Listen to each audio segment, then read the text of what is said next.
we set up our system to record, and producer Lloyd hopped right up by the table, by the computer, to make sure we record properly.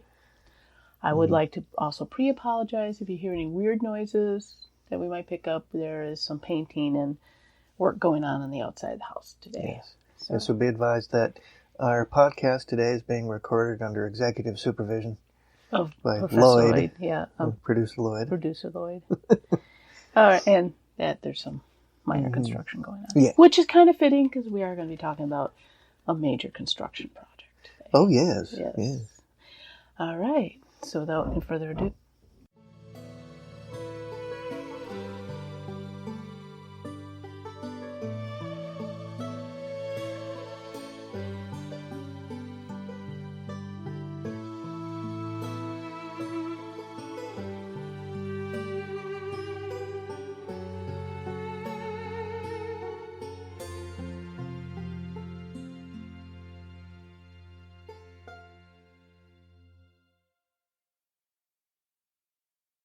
Welcome to Unearthly Upstate. This is Mare.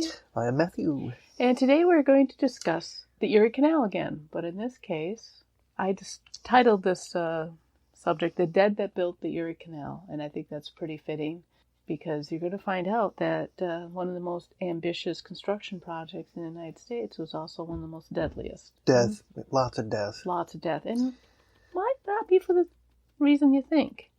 And... Again, Producer Lloyd is here, so he's been making noise, so I apologize again. All right. So you want to start? I can start, sure. So when you think of dangerous work, what comes to mind? Logging, firefighting, mining, farming, a police officer? Every one of these is dangerous, but construction can be one of the most dangerous jobs. Famous and infamous construction projects have had their fair share of deaths.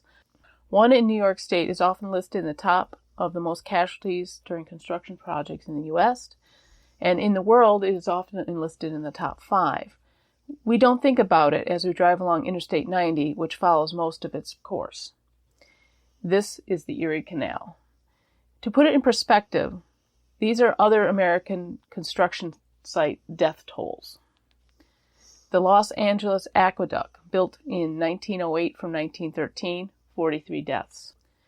The Willow Island disaster, which a falling concrete tower which was being built at the time fell and killed 51 people in 1978. The Grand Coulee Dam, built in 1933 to 1942, 80 deaths. The Hoover Dam, built in 1931 to 1935, 100 deaths.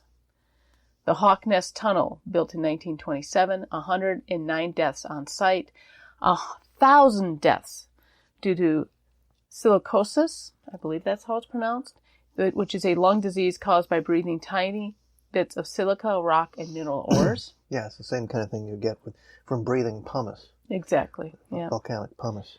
Those particulates get into your lungs, and they start working on the air sacs, and you can't expectorate them. Yes, because You wind up with major health problems. And the United States Transcontinental Railroad, built in the 1860s, 1,000 to 1,500 deaths. Now, depending on the number reported with the Erie Canal will definitely top that. I mean, what I mean by that is, if you look at a result which includes the deaths that only occurred during the construction of the canal, or deaths that also occurred due to complications from working on the canal. So that can really raise the number, depending on, which number the researchers are using. All right. Let's put the ones that are in the world in. These are the worst ones, construction projects in the world. The construction projects that have worst death tolls worldwide. Right. That's what you got down there. Right. The White Sea-Baltic Sea Canal, built in Russia from 1931 to 1933, 12,000 to 25,000 prison labor deaths, mostly due to malnutrition, torture, and accidents. The Panama Canal, built in the 1880s to 1914, 27,500, mostly due to malaria. The Burma-Siam Railway, built 1942 to 1943, 90,000 civilians, 12,400 POWs. This construction of the railroad is considered a war crime committed by Japan in Asia. Bridge of the River Kwai. Wasn't that based on? Yes. Yes. And in Dr. Strangelove, or How I Learned to Settle Down and Learn to Love the Bomb, yes, Captain Mandrake was the character in that movie. And he was a British POW that was taken prisoner by the Japanese and forced to work along the old Burma-Siam Railway. That was part of his character. But isn't it interesting? The top two were basically torture projects. Yeah. They basically were working these people to death. But the Panama Canal, which claimed a lot too, was not a torture project. That was an actual public works thing. Due to malaria, so many people died. So let's put this in perspective. The Erie Canal is usually listed 4th or 5th worldwide. Yeah. And again, that was a public works project, right, exactly. I guess you could say. So the top two, basically, we're going to kill our prisoners. We're going to torture them. So they didn't care. No safety, nothing, worked them to death. The Panama Canal and the Erie Canal, there was a bit of worker rights there, but when we go into it, you're going to find out kind of not really. The reason I mentioned film is because there aren't a whole lot of, there are examples like that. Yeah. Where I think it's a question of living memory too. People remember that those old atrocities from the Second World War, and it found its way into cinema, but not so much these other kinds of examples like the Erie Canal, who don't necessarily found them, whose stories didn't necessarily find their way into our modern lexicon. Yeah, exactly. Our cultural lexicon, that is. So the Erie Canal was built from 1817 to 1825, and over 1,000 workers died, mostly from malaria. Again, malaria raises ugly head, but other accidents as well. Isn't that interesting? Yeah. Again, that death toll is related to direct work with the Erie Canal. Again, you could have death that came after they were done with work, but due to diseases that were caught while working and that. So that would actually raise the death toll higher. I've seen it listed up to 2,500 people due to the complications of working on the Erie Canal. So again, depending where you get your numbers from, it could be quite higher. Yeah. Okay. So let's talk about why we needed the canal. We touched upon this last season when we talked about the Erie Canal Museum in Syracuse. But simply put, we needed a way to transport goods from the East Coast to the expanding west of the country, and vice versa. For example, in 1800, it took 2.5 weeks to travel overland from New York to Cleveland, Ohio. Now you can do that in a day. Easy. By car. No problem. I've done it on a bus in a couple hours, and that's, stops in Rochester and stops in Buffalo, and boop, next thing I know, I'm in Cleveland. So, we definitely needed some way to get faster. Now, the rivers in upstate New York had already been used for that purpose since the colonialization, and before. The Native Americans definitely used them too. Fort Stanwix, of course, had been built as many other forts along a portage. And until the canal, a person using the rivers would have to often get out of the river and pull their boat overland to get to another river. Now, Fort Stanwix and others forts, but Fort Stanwix having built near the Oneida Carry was an example of one of these portages. Yeah, absolutely. So until the canal was built, there was a lot of, you had needed a small boat that you could easily get out of and drag over land. Now, they said that the Oneida Carry could go anywhere from like a half a mile to 5 miles, depending where the floodwaters were. Yeah, I believe it was the bateau. It was used a lot as a form of transportation. And canoes would work wonderful. Canoes, of course. Yeah. So you couldn't carry a lot of goods. Definitely the fur traders were using it. There was trade going along, but the size of the boats really kind of affected you. Drastically reduced the amount of goods that you could transport through the carries. Yep. And they need something bigger. They needed to be able to transport larger amounts as expansion continued toward the west.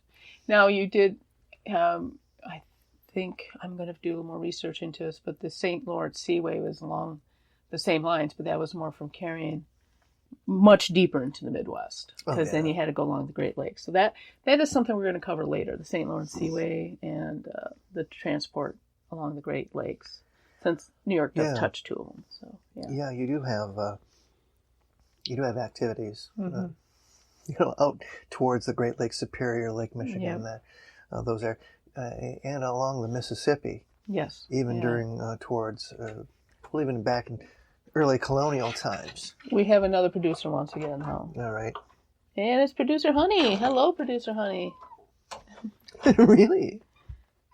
She wants to know what's going on. All that you see here. Yeah. That's the most vocal she's been in a while. You got something to say? Okay. Yeah. Really? Don't know if any of that will make it into the episode. But... Okay.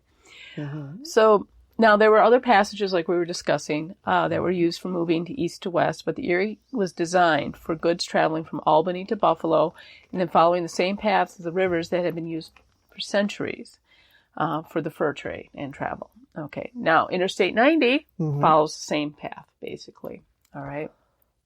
Yeah, they basically just stayed along the course of... Well, heck, the canal was already in the perfect place. Yes. For to make the most of the time, and so they tried to make it as straight a shot from A to B as possible. So they just naturally followed the course of the old canal. Now, I didn't cover this here, but when it was first proposed, a lot of people thought it was a fool's errand to do it. Oh yeah, a lot of people thought it was the dumbest thing they ever heard. Yeah, and there was a lot of fighting against it. That was like a waste of money. It was just, a couple of people trying to profit off it. There was a lot of complaints about it, but even with the complaints and everything, it still went through. It did start in Rome. That was where they dug the first shovel. But who were the people who built the canal? Yeah. All right. Well, the first workers were actually local farmers and people looking for work. But the dangers and the hardness of the work made it undesirable. And the amount of workers had to be increased, and to fill in the gaps, many Irish were hired. All right, I want you to understand. The people who built America, the Irish. The Irish, yeah. The Irish were not desirables. Oh, yeah, they for were... a long time. They were the deplorables of the day. There were comments, I'm not going to say the full phrase, but they were white ends. Yeah, white N-words. White N-words. Yeah, a lot of people didn't like them because they were Catholic. Yeah. They were coming in and doing the jobs nobody else wanted, so, there must be something wrong with them. Boy, the more things change, the more they stay the same. The more they stay the same. Just the ethnic group is being attacked differently now. But the Irish were undesirables for a long time. And this was after the potato famine. Yep. So the Irish, at this time, like I said, were not considered to be desirable immigrants. And this was after the potato famine, so many Irish were coming to America for a better life. Yeah. We did touch upon the indentured servitude. A lot of them got into in a prior Patreon episode. They're coming here because, there's basically nothing for them in Ireland right now. Yeah. This is going to be a much better situation, and then they find themselves, pretty much ostracized. Pretty much... taking the worst jobs. They have to take the worst jobs, because nobody would hire them for the good jobs, Not just Catholic, but Catholic Irish. Yep. Oh, boy. That's a double whammy. And the Catholic Irish were also greeted by distrust by the Protestants in the U.S.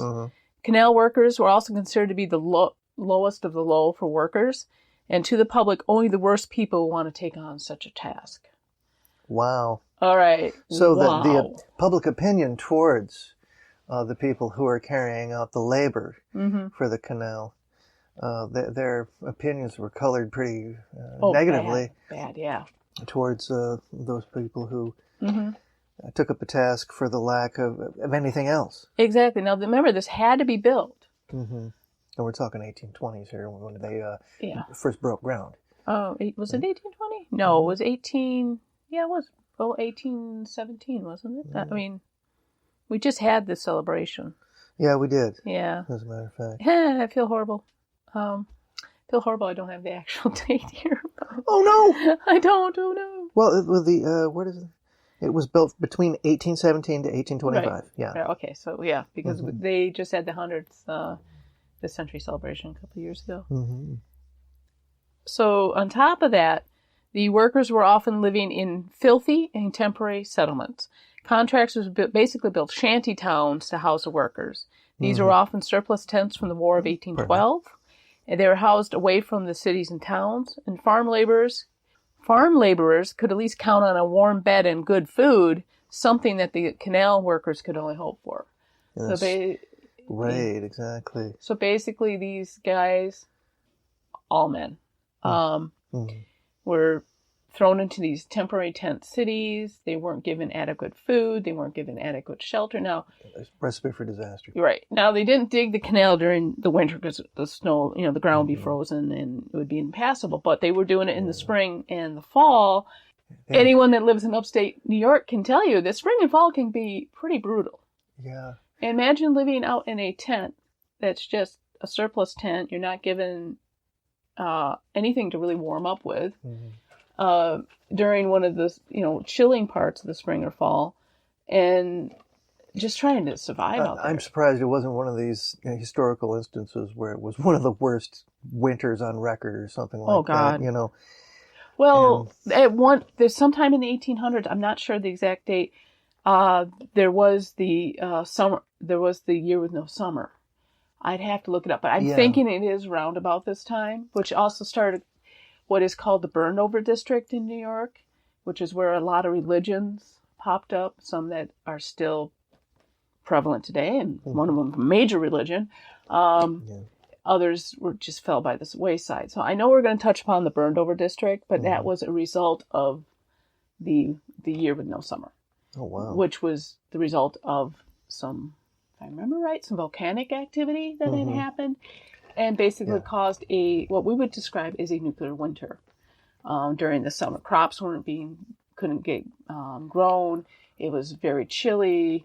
Because of that one crappy summer. Yeah. It caused a lot of repercussions. I just remember that it did happen in the 1800s. I cannot remember the exact date, and we will be covering it eventually because it is very interesting how a natural disaster, i.e. this volcanic eruption, thousands of miles away, caused these ripple effects we're still feeling today. Yeah. And so, it's pretty interesting. And it may have occurred during this time. I'm not 100% sure, so don't quote me on this. All right? Okay. So, a second group that came in to build the canal were the Germans, stonemasons, hired to build the wall of the canal. The bottom of the canal was filled with clay, and the sides stone and mortar. Now, we were just recently at one of the sections of the older canal that's still in place. And you could still see that stonework there. That was that one, we went over by Green Lakes and then went up to the Erie Park near Green Lakes there. You can still see that stone wall. They're still there. I mean, it's not in best shape, but they're still there. The rocks, and you can tell the construction that was done, yeah. Now, the rest of the workforce was made of blacks and any locals that needed work at the time. Okay. Daily rations for the workers were made of hardtack, coffee, bacon, bread, beans, and mostly potato stew, a daily serving, and whiskey. Because the bacon was often full of maggots, the workers had to rely on the beans and potatoes. Oh, wow. Okay. Your time volunteer in Fort Stanwix, what was the soldiers' rations? To give it in perspective. Yeah, you get a few ounces of beef every day. But there was no refrigeration then. Yeah. Transportation of such things. It had to be fresh. Yeah. The animals for the rations that were slaughtered, that went into the rations, had to be, this beef had to be grown locally. It had to be very close because there was no refrigeration during that time. Right. And so the fresher, the better. And the longer something like beef or pork or poultry had to be transported, the larger the chance that all that would go bad. And then the flies get at it, of course. But, when we talk about the military rations, there was at least a little bit more care making sure. But there was salted, the soldiers rations. had something to eat because they pretty much had realized, an army marches on its stomach at that point. Yeah. But this was capitalism here. I see what you mean. Yeah. They had all that sorted out already on how to get fresh rations or well-preserved rations out to a remote area where people would need to consume them. They already had that sorted out. So why didn't they have that sorted for the workers? Exactly. Money. They cut back on the rations. Yeah. So, so we already have quote unquote undesirables working on the canal who are, basically being ostracized by the public. You have a lot of temporary workers in and off the canal as well. So that really doesn't help with the public's perception. Probably people who would just come up to the canal to work for a summer. Yeah. They get 4 months worth of pay and then go take back. Off. Yeah. And then and they're living in these shanty towns, not the best food situation. No. So already you've got problems there. You've probably got the malnutrition. You've got these shanty towns probably put up wherever they could put them where the public didn't want them. So that would probably mean bad areas. And I mean bad areas not like crime-ridden or anything. I mean bad areas like swamps, the brush area where nobody would want to be. So they're in areas that nobody would want to build a house in, basically. And how would one receive pay? Yeah. From the... I don't know if I went into it. I was concentrating more on what the problems that the workers would face. But exactly. So what were the other dangers of the canal? Right. Well, of course, building a canal is full of dangers. Men could easily fall into the deep ditch and become injured or drowned. The canal would collapse and kill some of the workers while they were working on it. One worker fell asleep on a towpath, fell into the water, and was caught in the equipment below, which caused him to drown. The daily dangers of pulling mussels, small accidents, and other expected daily hazards were nothing compared to the two biggest killers. Gunpowder was used to clear out rock that could not be dug out. And there were not rules and regulations that were in place when using explosives, and the men were often hit by flying rocks or worse, blown up by the gunpowder. So you got this rock that's blown out by some gunpowder, by some blasting, and you've got these rocks flying at you as fast as mini balls. Yeah. And you get struck by any of that. Well, we are also coming up. Kill you. Coming up, we're going to be discussing an explosion. Yes. That killed a lot of people that used the main component of gunpowder. Yes. But that one was in place when there were safety rules. And they were very diligent about their safety in this particular place. When you compare, they didn't have the safety rules back then. And they just basically went willy-nilly with it. And then a few decades later, they have these safety rules in place, and there's still major danger. Even with the safety standards. Yeah, there's still danger with it. Yeah. I mentioned in the previous episode that one of these explosive components used to be used in hospitals as an anesthetic. And when they find them in these older hospitals, they have to call bomb squads to dispose of it. Yeah. So it's... How do they do that anyway? Interesting. Do they neutralize it and then transport it out of the building? I have no idea. But even though the stuff could be a century old, they still take it seriously. So yeah. But gunpowder was a huge More questions killer. Than answers here at Unearthly Upstate. Yeah. Over this episode. But the biggest killer could not be seen was illnesses. Oh yeah. Illness could easily lay waste to an entire camp of workers. Contractors would often and very begrudgingly have to pay survivors of these epidemics more in order to keep them on the job. Wasn't that the case during the Black Plague? Oh, yeah. When all the serfs were dying. So we've seen this pattern in our history before. I thought Horrible Histories did a great job with that. Yeah. Well, it talked about how the serfs used the Black Plague as a way to negotiate better working conditions. And actually, if you guys look in history, and you think the peasants had it rough, when you actually look at what their rules of labor were, they had 6 months off a year. Mm-hmm.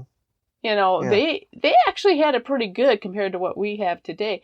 They only really had to work 6 months a year, and it was a family affair. Mm-hmm. So as long as you got your 6 months of work in, and it could be and they'd only count it as a family unit. You know, hey, dad's feeling sick today, older son takes it over. Nobody gets in trouble as long as those work days were put in. And the reason they had like 6 months is because most of it was religious holidays, and you're not going to work on the religious holidays. Oh, no. And take into account the seasons. And the seasons as well. And plus they were, they were given, a lot of them were given good portions of what they were producing. They were given enough to get by. So but even during the Black Plague, what some serfs did was they would survive it, and like the neighbors next to them would not, and they would go up to the lord of the manor and go, you don't have as much workers anymore. Now, we could either put out the quality we've been putting out with less people, or we could work a little harder if you give us a little more. So there was some negotiation going on, which you see here as well. The survivors of, let's look, it was probably like diphtheria, probably ran through these like crazy. Cholera probably ran through these camps like crazy. Typhoid, yeah. Dysentery. And malaria. And malaria, yeah. Of course. So you've got people who survive all this going up to the boss and say, hey, we survived this. We'll stay on, but we want a little more. So now the boss has either hired more people who have just heard about this whole camp being wiped out by malaria. Of course, nobody's want to work there. Or he's going to pay these guys more to stay on. And so, good negotiation tactic, basically, Horrible reason to have a negotiation. I mean, you probably just watched all your friends die horribly. But, at least there's a small silver lining out of that. Yeah, malaria was the biggest killer of everyone. And you think, New York, malaria? That's a tropical disease. Oh, we've got horrible mosquitoes up here. Oh, yeah. Oh, my God. Yes. But, I mean, even today, we just had a horse die recently. Triple E. Triple E. Eastern equine encephalitis. Yeah, and they're spraying this weekend, too, in the Sea County. We did have we did lose an animal to Triple E just recently. There are diseases that are still carried by mosquitoes up here. Malaria, not so much anymore, but we got Triple E. Yeah. We've got, what's the other one? I did not West put Nile. it. The West Nile. And believe me, cases come up every year up here. And they got to spray, and they got to get these mosquitoes under control, or we would probably face the same death toll. Thank goodness that the amphibians have come back.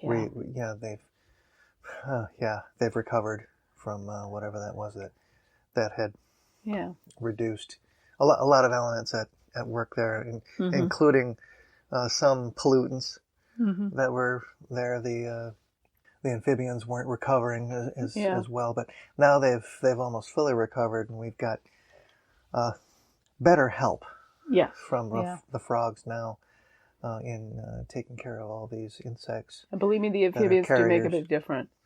Ages ago, went to a camp with some friends, and our boys were young. They were in elementary school at the time, and we were up in Cable, Wisconsin, and for some reason, it was spooky because you would not hear frogs. The amphibian population was extremely low. You know what ended up, how our camp was that year? We had to stay in our tents because DEET, the heavy-duty insect repellents could not keep the mosquitoes off you. You would literally step out of your tent and have thousands of them covering you.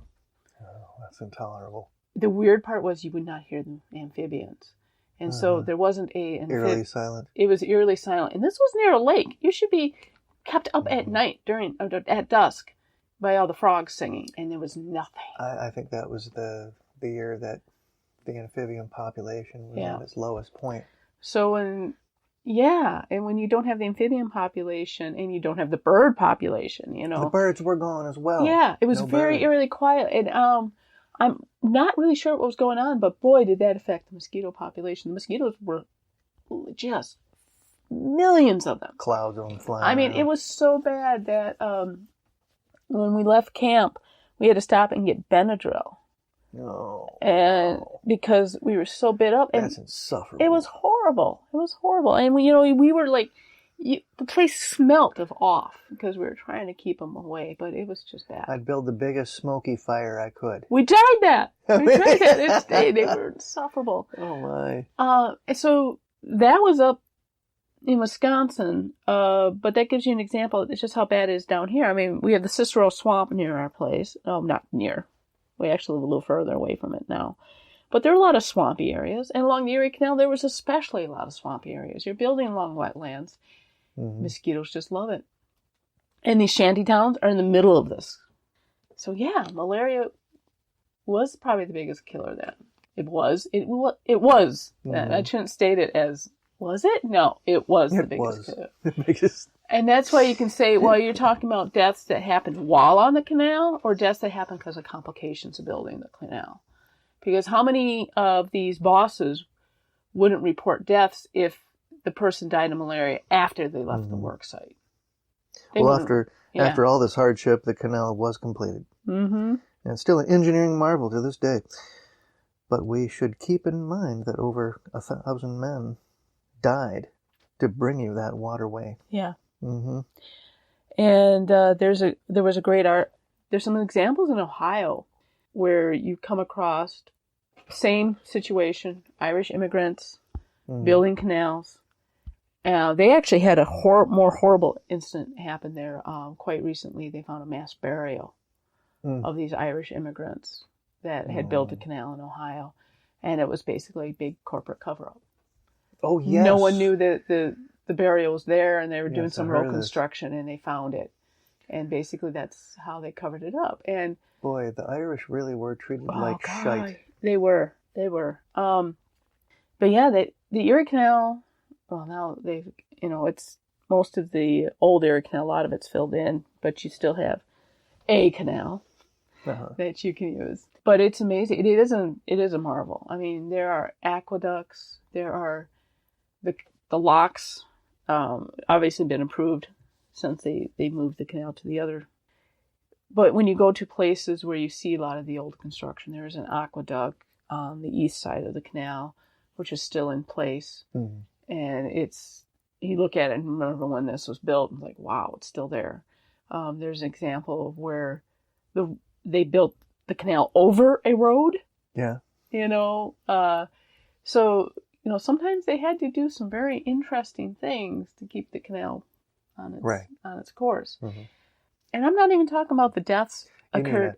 A bridge, an overpass. Yeah. That carried the canal over the road. Yeah. Oh, right. And I'm not even talking about after the canal was built, the deaths that occurred on it due to workers. Yeah. There was maintenance to be done. There was maintenance to be done. You had young boys who would run the mules up and down the tow path to help tow the boats, who might fall in and drown. You may be traveling along as a passenger on one of the packet boats and look away from the tow path, look back and say, hey, where's the boy? Yeah, exactly. And then you had a case in the Wheelock building in Syracuse where the woman fell while they were trying to measure the weight of the boat and fell into the scale mechanism and was crushed. Oh. So, there were still horrible ways to die on the canal. But considering you had all those horrors, the other option was take all the little rivers, portage your boats. At this time, roads were starting to be built. You'd have other dangers to run into. So was the canal, with all its problems, with all its dangers, with all its death, still might have been the safest way to go. There's still, you're taking a risk when you go out on the highway. You might end up in an accident. Right. But we still use the highway. Comparing those two, which one would be safer? Would it be to be a passenger along the canal or driving along the highway? That's interesting. I don't have the numbers to crunch to tell you, but yeah, that would be interesting to talk about. And compare that to flights. Yeah. Yeah. Or busing. Not trains. But I'd say trains and canal travel would probably be the safest. The safest. At the time, yeah. Yeah. As compared to, our horseless phaetons and our, But it's interesting how a lot of our roads still follow these canals. A lot of the train tracks were laid following the canal or the canals. I mean, Erie Canal is just one that was out here. Mm-hmm. We live alongside the branch that goes from the old Erie Canal up to Lake Ontario. Right. So we live along a branch canal ourselves right now. There were many branches. Yeah, Pennsylvania had many large canals. Is it the Oswego Canal? Oswego canals, yeah. Yes, yeah. So you had, it wasn't just the Erie Canal, but there were other canal projects, but I think the Erie Canal is the most famous of them all, that really helped move. Engineering marvel for its time. A lot of people died. From 1818 to 1824. Yeah. And we just asked that, all the way up to now. We just asked people to remember it took a lot of lives to get it to go. And you would think along some of the towpaths it'd be standing room only for the ghosts. Oh my gosh. The amount of people who died. My goodness sakes. And if you were parapsychotically sensitive, to seeing people like that, I don't want to make people like that sound crazy or nothing, but I'm sure there's a better word. If you're sensitive to paranormal activity. Right. There probably are sections of the old canal which are going to be hard. So that's our discussion of the Erie Canal. And I do have some announcements. Yes, we do. Thank you, Cryptonauts, for mentioning our podcast. Thank you very much. What are their names? Oh, it's Mark, Rob, and Chris. Yep. And thank you for mentioning us on the podcast quite recently. We did have a lot of fun going down and watch you guys record that one in Auburn. That was great. So, yeah, guys, give them a listen. They're another local, but they touch upon worldwide cryptos. Right. That's one reason why we're not doing too many cryptozoology here in New York, is because they pretty much have it cornered, and they're just fun guys to listen to. Of course, it does help that they drink when they record their podcasts, which makes it even funner. So I gotta shout out to them. You hear a Genesee being opened. Yeah, I have to shout out to them, definitely. Another shout out I have to say is Fort Stanwix did like our. Yes, thank you, Fort Stanwix. Thank you, Fort Stanwix itself. There was quite a few good comments and positive feedback from them. So I'm sure we're doing something particularly good. About Captain Greg and the dog. Yes, thank you. Thank you for that. Jolly brain fart. Thank you. It's Captain Greg. Thank you. So coming up, we've got some good ones coming, and we're still asking people to join Patreon. We're just asking people to like and thank us and pass on. We got years of this stuff coming ahead. So okay, so like you said, we have years of stuff left to do, and it keeps getting added to. But we've got some interesting ones to talk about still coming up. We've got a few good ones. That's it for now. So thank you for listening to our wonderful podcast. Thank you for listening to our ghastly podcast.